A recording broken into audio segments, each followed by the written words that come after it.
Folks, welcome to yet another episode from the TGV Global Speaker Series. And our guest for today is Diana Silva Franco, and she's from Bilbao, Basque County, based out of Spain. Diana is a passionate journalist and communicator driven by her quest to inspire through effective communication. She focuses her conversations on topics of identity, personal growth, and authenticity. Drawing from her own experiences in embracing personal evolution as the path to fulfillment and happiness, Diana's unique journey has led to the creation of her brand, Communicar Para Inspirar, and she continues to embrace change as a new beginning in her ever-evolving life. And as we prepare to delve into our conversation on an interesting topic at hand, communicating in silence, here's an exciting twist. Let us tickle her brain first. So, Diana, get ready for a rapid fire round of random words. I'll mention a few, and I would love to hear the first thing that comes to your mind in response without thinking much. If you're ready, let's get started. Yes, let's do it. Let's do it. Here comes the first word. Curiosity. Okay. It's like fuel. Invention. It's the result of creativity. Future. Anything is possible. Book. Or you can explore from your couch. Movie. Let me see. Let someone else find the solutions. Food. Pure joy. Universe. It's in control. Success. Freedom. Creativity. Fun. And the last one is life.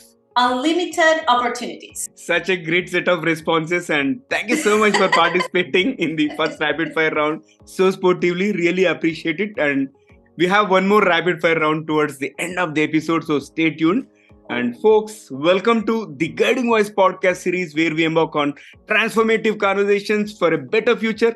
I'm your host Naveen Samala, dedicated to making the world a better place through valuable discussions that add value not only to your life, but also to your career. And thank you so much for tuning in. Diana, hearty welcome to TGV, the Guiding Voice, and thank you so much for being part of our journey. And let's communicate in silence. How are you doing today? I'm good. I'm very excited to be here with you. I'm a happy human being overall. That doesn't mean that I don't have like my struggles. Obviously I do. But I believe the thing that makes me most happy is to communicate. That's not only my job and not only my profession, but it's who I am. Mm-hmm. So whenever I have these opportunities, I feel like I grow. I don't know. It's beautiful. Okay. Before we get into our conversation, I have a basic question. Are you originally from Spain or have you moved there from elsewhere? Had an interesting life. So I was born in Venezuela. Oh. In Caracas 42 years ago. Mm-hmm. And back then it was a great country to live. It was like very prosperous and we had everything there. But things slowly changed. So by my 30th birthday, I got on a plane because I was going for vacation to Argentina. Mm-hmm. And turns out I arrived in Buenos Aires and I just felt home. You know, when you get somewhere and you're like, wow, this is where I belong. And I got a job offer and I met a man that was, we were together for 7 years. Mm-hmm. And I found an apartment, so I stayed. And it was an adventure that at first I said, okay, so I'm just going to stay here for a year, see what happens. And it ended up being 11 years. Oh. So that was a really big adventure. And then last year, I was told by the people I was working with that they needed me in Europe because my clients were part of the European Commission and all that. And that if I could, I should come to live in Europe. And that was the excuse I needed because I had been in Bilbao as a tourist 5 years earlier. And I felt like home here as well. So I was like, you know what? They want me in Europe. I'm coming. So I've been here for a year and a half, more or less. And it's been quite a journey. Wow. And I love your energy and passion. This is something contagious. Let's keep rolling and let's talk your success mantra. So please share with us the top 3 things that have attributed to your success so far. Wow. Okay. So I think the first thing that comes to mind is I was raised to be independent. My mom loves me and she loves my brother deeply, obviously, but she always wanted us to fly solo. She always wanted us to make our own decisions and to not, like second guess ourselves because, oh, someone, maybe this or maybe that. No, it's like, it's your choice. It's your life. Go for it. So that's what has helped both of us, because my brother lives here in Spain, in Madrid. It just has helped both of us to be independent, to be free, and to make our own choices. That has been definitely the base of my definition of success, which is freedom. Then I do not make decisions based on fear. I make them based on curiosity. If I don't know something, if I receive a proposal like, okay, so we need you here in Europe, I could be like, oh, damn, the paperwork and where am I going to live? And I don't know anyone there. So I could let fear take over, or I could let curiosity take over and be like, interesting. I've been thinking about this. I'm going to figure out what do I need to go live there. And if it's not too complicated or too expensive, I'm just going to go and see what happens. What's the worst that can happen? That I go back to Argentina with my people there? It's not a big deal. So always decisions based on curiosity, not on fear. And then the last thing is something I learned while I was living in Argentina, because when I was in Venezuela, I was always surrounded by family, friends, acquaintances, colleagues, and everyone had an opinion on what my life should look like. When I got to Argentina, I didn't know anyone. So if I wanted to make a decision, if I had an idea, if I wanted to do something, I only had me as the advisor. And what that generated was that I have built my life on my own terms. What I want to do, what I want to explore, what I want to study, what I want to start, it's my life is tailored to my needs, to my desires, to my ideas. So when you have your life built like that, you will always walk towards success, because it's not what success is defined in the books. It's success based on what you feel you want to do right now. Like I am a yoga teacher. I sing gospel. I have done contemporary dancing and tango. I have done so many different things. And you would think, like, why? Does that give you money? Why are you doing that? I do that because I feel the need to explore myself through different lenses. And that builds a life that is defined on your own terms. Like, oh, I'm good at dancing tango. Damn, okay, I never knew that. Oh, I'm good at learning languages. Oh, wow, that's cool. You discover yourself over and over, and you start putting more blocks. So that's defining success on your own terms. That's what makes you successful. Super, so fascinating. And as I said earlier, like, energy is something really inspirational. It's because it's the morning here. So that's why I have a lot of energy. All right, let's keep moving and jump to the core of today's conversation. And in a world which is filled with constant noise and distractions, what inspired you to explore the significance of communicating in silence as a means of self-discovery and also improved relationships? Well, I'm a communicator. That's what I do. When I was in school, my teachers would be like, she's brilliant, she's fantastic, but she speaks a lot. She needs to stop talking so much. And it always felt like something bad, But I have built a career out of speaking a lot, communicating a lot. I love writing. So I was always very outspoken. And then the pandemic hit, and I spent 4 months locked in my apartment, completely locked. I would get my groceries online. I would talk to my family and my friends via WhatsApp, video calls, whatever. But I was home alone. And the silence, the quietness, the peace that I felt those 4 months stayed with me. So when the world started going back to normal, I would still look for that space where I could think, where I could, connect with myself. And then I just started realizing that I was letting my inner voice to take over more and more. And seeing how we live in today's world, you can easily notice that people don't connect with their inner voice. So I'm a firm believer that if you let, your life go to silence for a few minutes every day, for a few hours every day, that inner voice comes out. And it's that inner voice that allows you to, define success in your own terms and build a life that is right for you and make the decisions that you need to feel good about yourself. So when we don't do that, we look for external references. So I would call you, oh, Naveen, what do you think? Should I move to Europe or not? But why would you have the right advice for my life when it's my life? You know yourself better than anyone. I know myself better than anyone.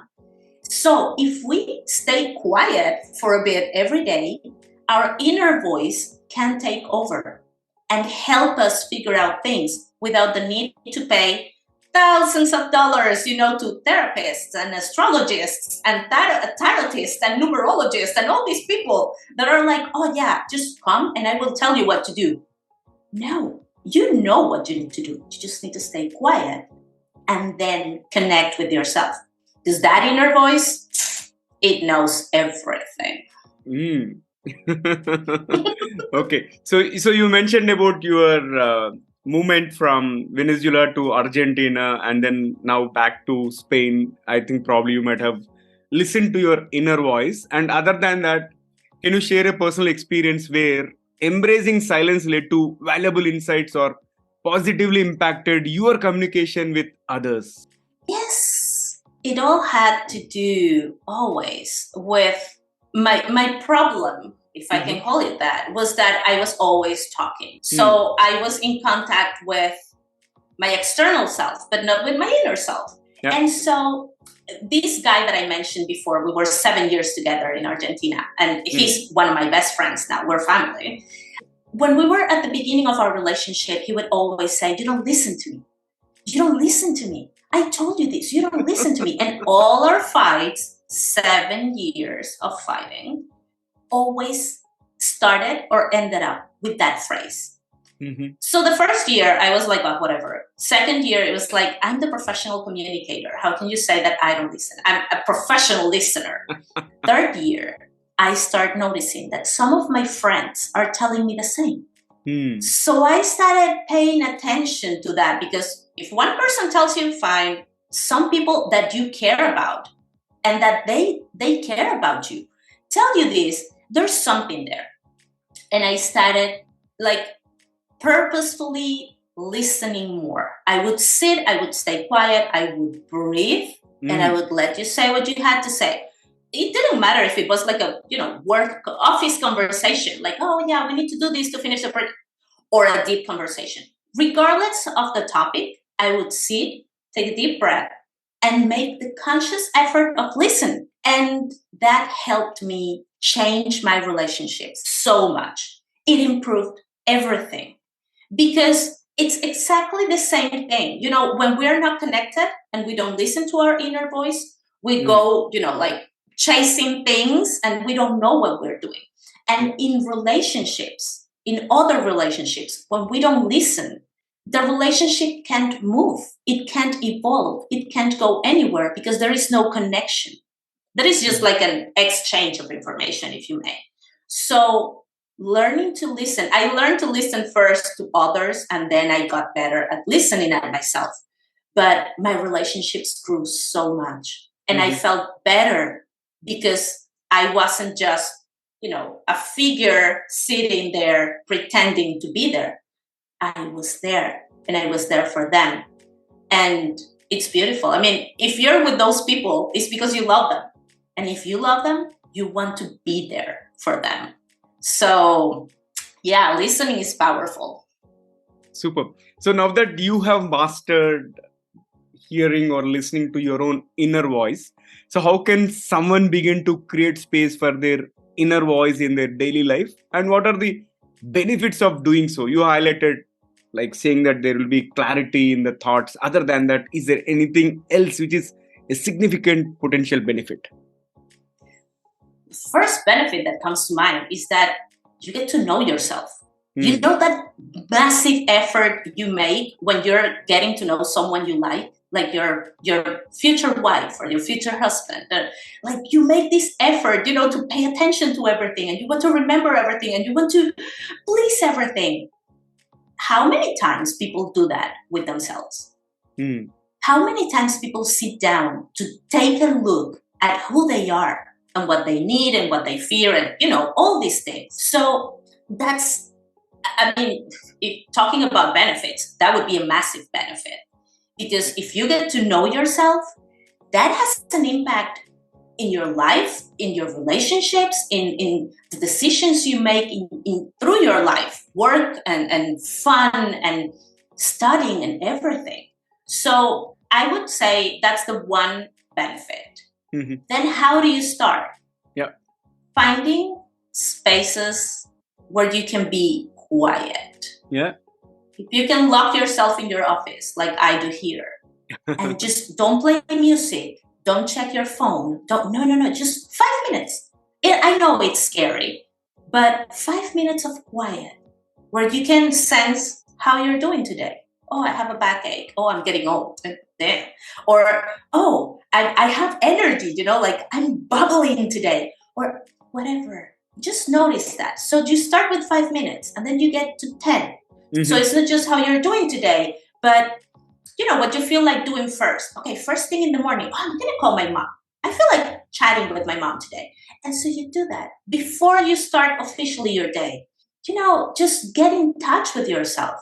And the space to do that is in the quiet. Because if we are in the street and everything's noisy, if we are on our phones, on the computer, it's difficult to, have that moment. But in the quiet, maybe early in the morning when you're waking up before all the noise in the house begins, or maybe in the evening after everyone went to bed, you find spaces of quiet, maybe in the shower. Like moms, I remember my mom would say, we have no privacy in this house, because she would be in the shower and my brother or me, we would go in like, Mom, I need this, Mom, I need that. She'd be like, there's no peace, not even in the shower. But maybe it's that moment in the shower, those 15 minutes you're there with the water, you chill, and you ask yourself, how am I doing? How do I feel today? Who do I want to be today? And you start, finding that flow of your inner voice, finding that connection. It feels good because after you're done it a couple times, you will look for it. It's like, I want to have a conversation with myself. And you go for that. Excellent.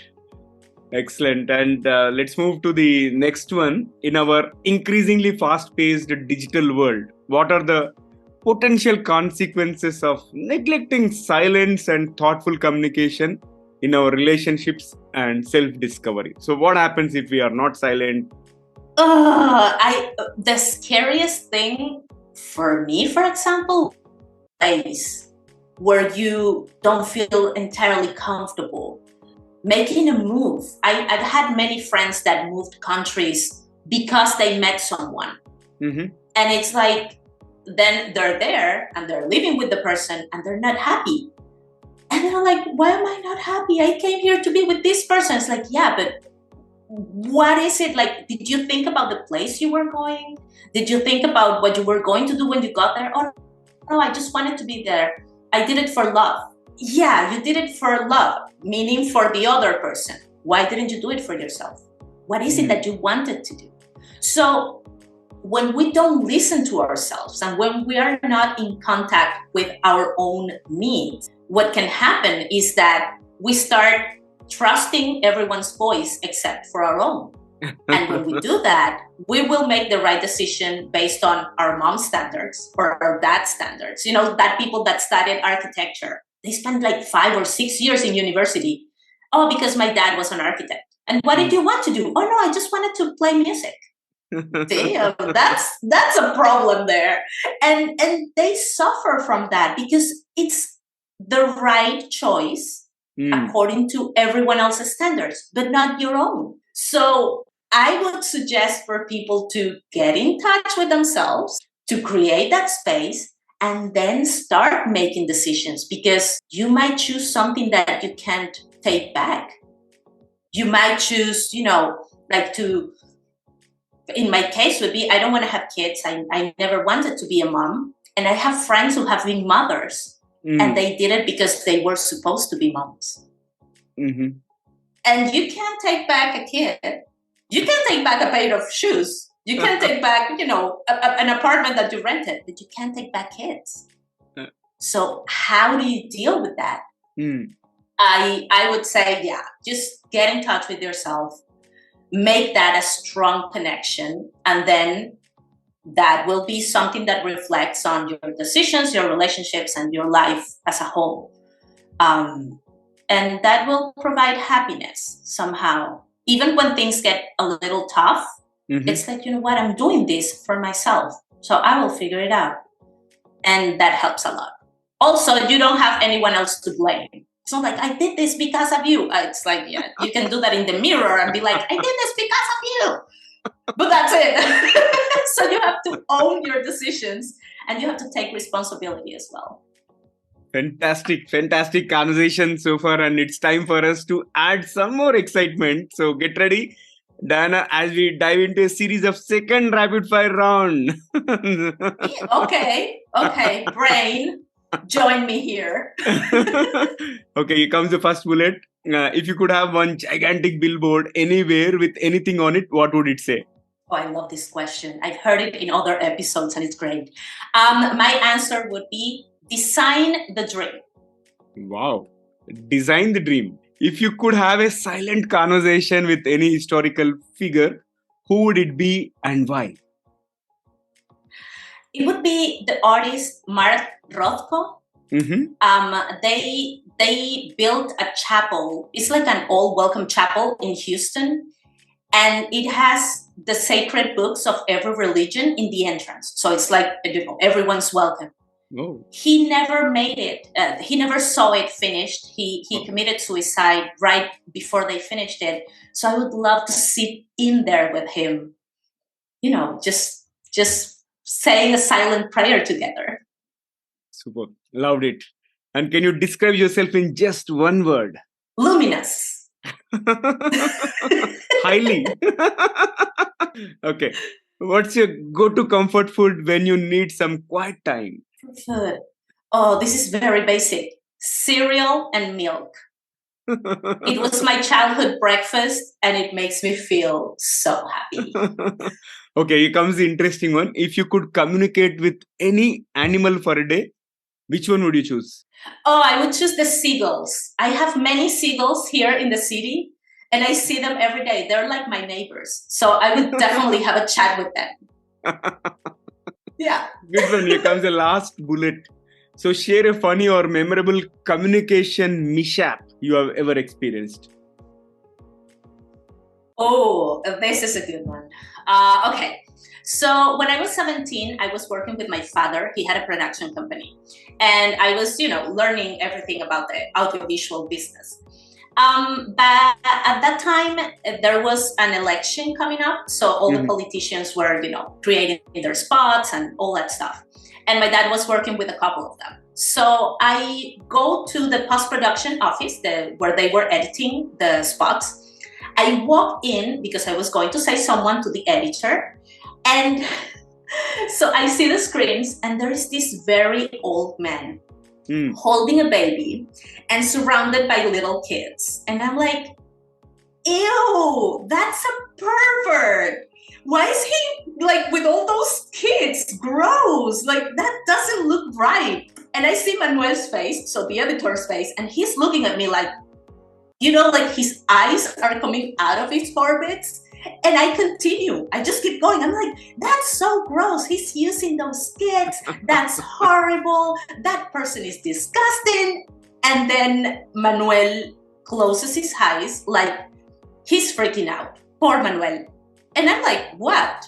And when I turn around, I see the pervert and his chief of staff sitting behind me.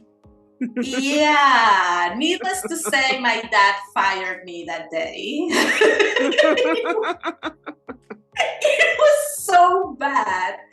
And I've had this conversation with my father years later, like, Dad, do you remember that day? And he was like, oh my God, you would never shut up.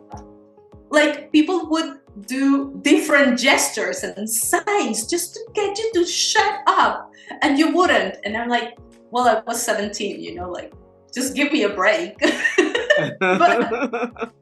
But yeah, I think that was the worst one. Quite interesting, with a lot of learnings, probably, right? The news is that guy didn't win the elections anyway, so we didn't have a pervert as a president, thank God. But yeah, I had to, through college and everything, just to learn to be more careful, to look around before saying something, because I mean, it couldn't have been worse than that. I'm gonna send my dad a message today, be like, Dad, I spoke about this situation again. I'm sorry. Got it. Yeah. Okay, so that was real rapid fire with something exciting answers, and I really enjoyed every bit of the rapid fire round. Let's move back to the mainstream. And Diana, are there any specific techniques or practices you recommend to help people become more comfortable with silence and its role in communication? This might sound scary, but turn off your phone. Turn it off. Turn it off 30 minutes a day. Yeah. People won't die unless you're a doctor. If you're a doctor, don't turn off your phone. But other than that, you can turn off your phone 30 minutes a day. When you're at home, don't play music. Don't turn on the TV. Like, just let it be like that. Get comfortable with the silence around you. That helps a lot.